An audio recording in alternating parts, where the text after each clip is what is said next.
Mari setiap kita persiapkan hati untuk diberkati dengan firman Tuhan yang akan mengisi kehidupan kita lewat ibadah kita hari ini, ibadah Jumat Agung. Keagungan karya Kristus, penyelamatannya atas hidup kita, mari kita hargai, mari kita hormati, mari kita taruh hati dan hidup kita dengan sepenuhnya ada dalam kuasa penebusan Kristus. Hari ini seraya memperingati kembali akan apa yang Kristus kerjakan ribuan tahun yang lampau untuk kita sekalian. Mari engkau nikmati hadirat Allah di tempat masing-masing, kuasanya mengalir menjangkau engkau. Karena itu katakan bersama bahwa kasih dan kuasa begitu besar. Begitu besar kasih-Mu padaku, hingga Kau pilih jalan salib-Mu, pengorbanan-Mu selamatkan hidupku. Terima kasih.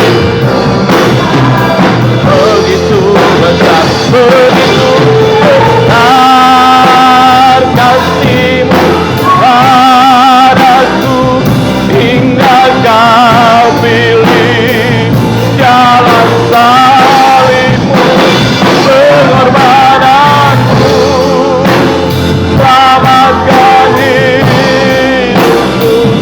Terima kasih, terima kasih Tuhan. Kasih, terima kasih Tuhan. Terima kasih untuk salib-Mu.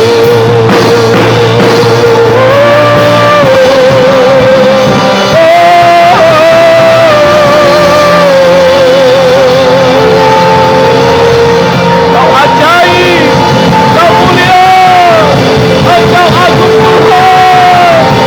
Kami bersyukur kepadamu, kami bersyukur kepadamu, kami bersyukur atas pengorbanan-Mu buat kami. Kami hormati Engkau ya Tuhan. Engkau luar biasa, Engkau ajaib buat kami. Yesus kami tinggikan, Yesus kami agungkan, Yesus kami muliakan dalam hidup ini. Haleluya. Kami bersyukur kepadamu buat pagi hari ini. Dalam ibadah ini kami percaya Tuhan sediakan lawatan-Mu buat kami semuanya. Hadirat Allah menjangkau kami dimanapun kami sedang berada saat ini, sehingga lewat seluruh penyampaian firman Tuhan kami akan diberkati ya Tuhan. Dan kami telah diberkati karena firman-Mu adalah ya dan amin buat kami. Karena itu pengurapan Allah bekerja oleh kuasa Roh Kudus-Mu Tuhan melalui tutur kata, sapa dan bahasa dari hamba-Mu, sehingga memberkati dan perlengkapi kami semuanya. Yang lemah akan berkata mereka dikuatkan Tuhan, yang susah hatinya mereka berkata mereka dihiburkan oleh kuasa membangkitkan iman. Yang sakit berkata mereka telah disembuhkan karena korban Kristus telah memberikan jaminan kesembuhan oleh darah Yesus Kristus. Yang mengalami beban berat, persoalan, tekanan dan kekecewaan atas hidup ini, hari ini oleh firman-Mu dan lewat ibadah ini mereka dimerdekakan, dipulihkan, disegarkan, dibaharui oleh kuasa Allah yang menjangkau mereka. Karena itu pengurapan Tuhanlah yang kami percayai akan membawa kami menikmati segala berkat-Mu dalam penyampaian firman-Mu dan seluruh rangkaian ibadah ini. Dalam nama Yesus kami bersyukur, kami berdoa dan kami sambut firman-Mu. Haleluya. Kita bersama katakan amin.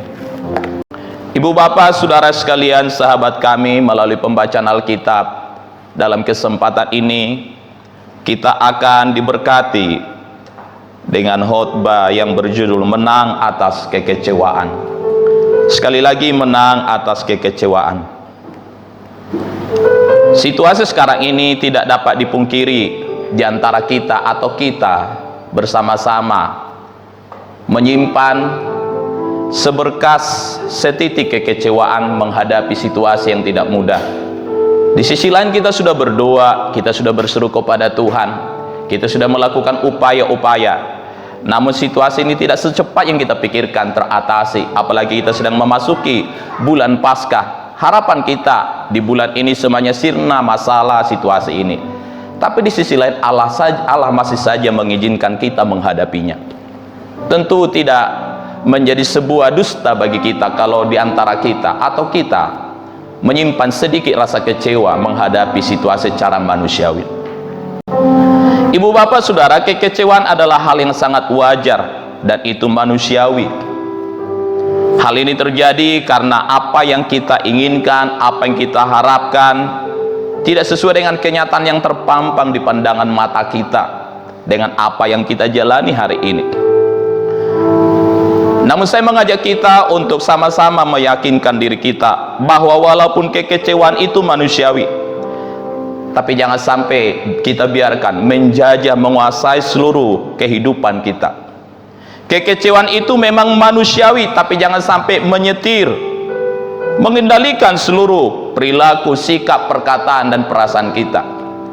Sebab di balik kekecewaan, Allah sedang merangkai hari yang lebih baik untuk kita bersama-sama jalani ke depan. Adakah kita percaya dan mengaminkannya?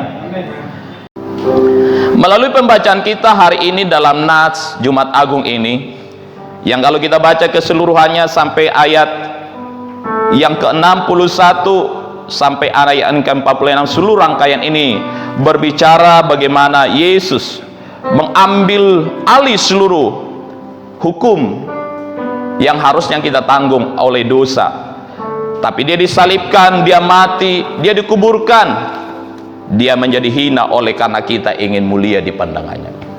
Pilihan Yesus untuk taat kepada kehendak Allah Bapa di surga dengan berdirinya disalibkan demi kita yang percaya kepadanya. Dia mati di kayu salib. Pilihan Yesus ini bukanlah akibat kekecewaannya atas penolakan bangsanya. Pilihan Yesus mati di kayu salib yang hari kita peringati dalam Jumat Agung ini adalah sebuah keputusan untuk mengobati kekecewaan bangsa Yahudi, kekecewaan setiap kita yang salah memahami tentang kehadiran Kristus dalam hidup kita, bahwa justru dengan penyalipannya lah kita bisa mengalami hari-hari yang baik. Dengan penyalipannya lah akhirnya kita punya kesempatan menikmati waktu kekekalan, menggantikan seluruh malapetaka, kesulitan, kesedihan di muka bumi yang kita hidupi dengan durasi waktu yang singkat ini. Sehingga kalimat yang luar biasa waktu Yesus di kayu salib adalah kalimat, ampunilah mereka, sebab mereka tidak tahu apa yang mereka perbuat.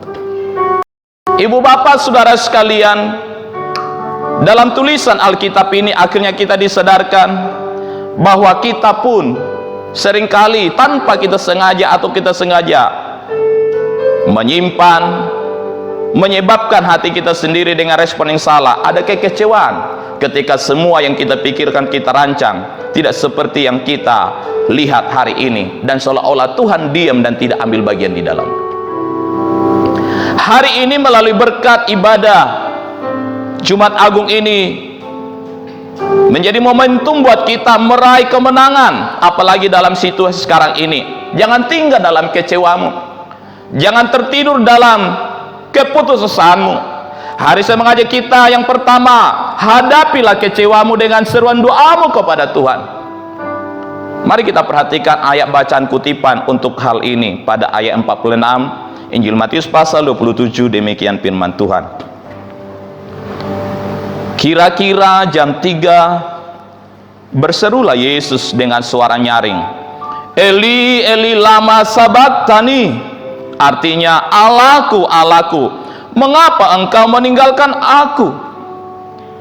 Ayat ini merupakan seruan Yesus pada Bapa di surga, bukan karena kekecewaan. Seruan ini adalah sebuah seruan penyerahan kepada Tuhan, kepada Allah Bapa, bahwa Yesus sendiri dalam keilahiannya yang hadir sebagai manusia dan disalibkan di kayu salib demi kita, memiliki tindakan sempurna dalam penyerahan kepada Tuhan. Adakah kita hari ini memiliki sikap yang menyerah secara sempurna kepada Tuhan? Dan itu kekuatan buat kita menghadapi kekecewaan demi kekecewaan. Amin. Sebab itu hadapilah kecewamu dengan seruan doa. Jangan hadapi dengan menyaringkan keluhan, persungutan, amarah di hati, amarah yang kita luapkan, mempersalahkan orang sekitar, mempersalahkan pemerintah dengan kebijakannya, mempersalahkan sinode dengan berbagai aturannya, mempersalahkan orang lain masih penuh dengan pelanggaran, kita mau ikuti dengan ketaatan aturan yang ada. Mari hadapi kecewamu dengan seruan doa.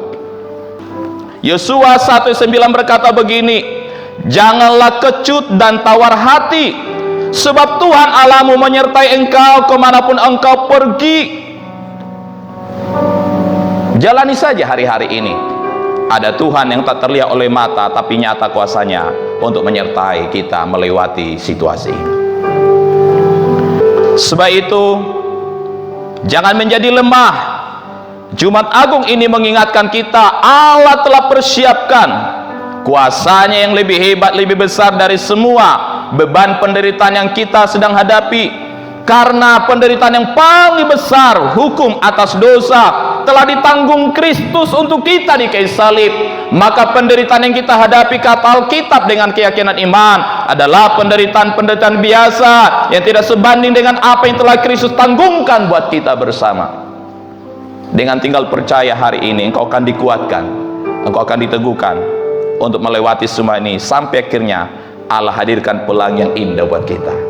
Allah hadirkan semua sukacita, senyum bahagia menggantikan minggu-minggu dan bulan-bulan yang mengecewakan dalam hidup kita.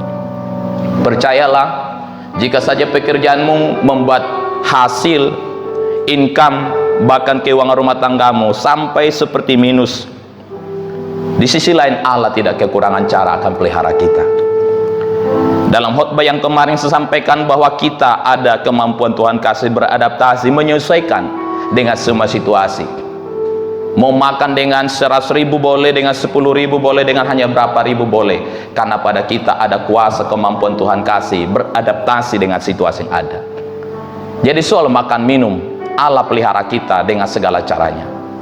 Yang Tuhan perlu ingin kita kerjakan kerjasama kita adalah imanmu jangan sampai gugur, jangan sampai pudar dalam situasi ini. Biarlah kita hadapi dengan berseru kepada Tuhan. Melalui sinode kita diingatkan untuk membangun doa-doa kita berkeluarga. Melalui pemerintah kita disuruh lebih banyak stay at home, banyak di rumah. Jangan salah pahami dan jangan selalu menghadirkan kalimat-kalimat sentilan di media sosial, membalas saya berkata, emang kami bisa makan apa? Jangan disalah tafsirkan kalau ada ajakan stay at home, itu berarti kita harus menjaga diri lebih baik. Itu saja lebih bagus. Jangan dikomentari berlebihan dan berkata, emang kalian bisa kasih saya makan kalau saya tinggal di rumah. Tidak jadi berkat kalimatmu itu. Tanggapi secara positif saja bahwa itu adalah pesan dari Tuhan untuk kita diselamatkan dari keadaan ini. Bagaimana kita mengatasi kekecewaan kita? Hal yang kedua yang harusnya secara bijak kita lakukan untuk kita bangkit dan mengatasi kecewa kita dalam segala situasi yang sedang kita alami, tidak yang seperti yang kita harapkan, adalah mari serahkan dirimu dalam kedaulatan Tuhan. Berserah kepada Tuhan bukanlah tindakan mencari aman. Berserah kepada Tuhan juga berbeda dengan memperlakukan Allah sebagai bodyguard menjaga kita lalu kita diam-diam saja tanpa ada sebuah tindakan kerjasama kepada Tuhan. Tapi berserah berarti kita membiarkan, mengizinkan kedaulatan Allah terjadi supaya rencana Allah tergenapi dalam hidup kita, dengan kita di sisi lain mengerjakan tanggung jawab kita. Berdoa, memproteksi diri, disiplin dengan semua aturan SOP yang sekarang diberlakukan. Selebihnya Tuhan punya kedaulatan untuk kehidupan kita. Sekarang kita sudah berdoa terus, berdoa tiap hari. Lalu kita berkata di hati kecil kita, kok belum selesai COVID-19 ya? Emang kita Tuhan yang mengatur, mengendalikan? Emang doa kita itu doa yang seperti dalam pemahaman agama-agama sebelum mengenal agama yang benar, agama-agama suku dengan berbagai magic, dengan berbagai sebutan-sebutan yang lainnya, jimat-jimatnya atau yang lainnya, mantra-mantranya? Apakah kita bisa mengkondisikan semuanya seperti pikiran kita? toh tidak bisa kecuali kita mengkondisikan hati dan pikiran kita untuk tetap percaya kepada Tuhan. Kita sudah berusaha dengan semua anjuran, kebijakan, tata aturan sekarang ini oleh pemerintah kita, oleh lembaga kegerejaan, dan berbagai instansi yang lainnya. Namun tidak seperti yang kita pikirkan semuanya langsung instan selesai persoalan. Di sana dibutuhkan sebuah sikap penyerahan. Taat itu berarti disertai dengan berserah kepada Tuhan, membuat hati kita dan hidup kita terletak pada kedaulatan Allah. Ibu bapak saudara sekalian, bila kita berserah kepada Allah, Dia pasti akan memberikan terbaik buat kita, dan itu adalah jaminan atas firman-Nya buat kita. Dengan kasih karunia kita dimungkinkan untuk mendapat apa yang harusnya kita belum dapatkan hari ini. Pemulihan kesehatan, pemulihan ekonomi, pemulihan keamanan sekarang ini. Kita berdoa agar kota kita di mana kita berada tetap aman. Walaupun sekarang serba menakutkan dalam situasi-situasi yang selalu terjadi secara tiba-tiba. Kota-kota yang mungkin belum mengalami peristiwa di mana ada orang meninggal oleh karena COVID-19 tidak saja merasa was-was, tapi menjaga, bersikap, menjaga dengan baik. Untuk mereka yang sudah mengalaminya, semakin menambahkan sikap berjaga-jaga dengan baik. Untuk saudara, ibu bapak, jemaat Tuhan GB Santen, untuk kita semuanya, berjaga-jaga, lebih bagus kita fokus dalam sikap berjaga-jaga, berdoa, menyerahkan diri kepada Tuhan daripada memikirkan soal kecewa hati kita yang tidak ada apa-apanya dengan penghiburan sejati daripada Tuhan yang selalu sedia kapan saja Tuhan akan nyatakan buat kita. Amin. Jangan fokus pada kecewamu, itu maksud saya. Fokuslah kepada setiap kekuatan yang masih tersisa Tuhan kasih. Sebab pada saat kita kecewa tidak ada satupun yang bisa kita perbuat. Ingatlah Allah sendiri telah menyelesaikan semuanya melalui Yesus Kristus Tuhan. Tanpa sedikit pun kecewa menerima kita yang begitu terbatas. Jumat Agung meneladankan satu tindakan iman buat kita hari ini.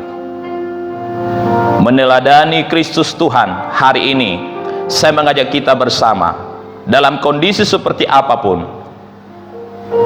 alami kekuatan Tuhan yang begitu sempurna buat kita. Kesampingkan rasa kecewamu. Kita tahu bahwa Allah sanggup menolong sampai ada masa di mana kita melihat semuanya diubahkan Tuhan. Kalau sampai saat ini semua perjuangan kita belum sampai kepada titik akhir, belum final, itu berarti Allah masih inginkan kita untuk lebih berserah kepada Tuhan. Bangkitlah, raihlah kemenanganmu, menang atas kecewamu. Kecewa tidak mengerjakan apa-apa, tapi kemenangan diperoleh orang-orang yang menaruh harap kepada Tuhan, yang datang berseru kepada Dia dan menyerah kepada kedaulatan Allah yang luar biasa. Amin. Renungkan kasih Tuhan yang besar. Terima dan alami berkat kuasa-Nya melalui perjamuan kudus hari ini, mendatangkan pemulihan kekuatan baru dalam kehidupanmu.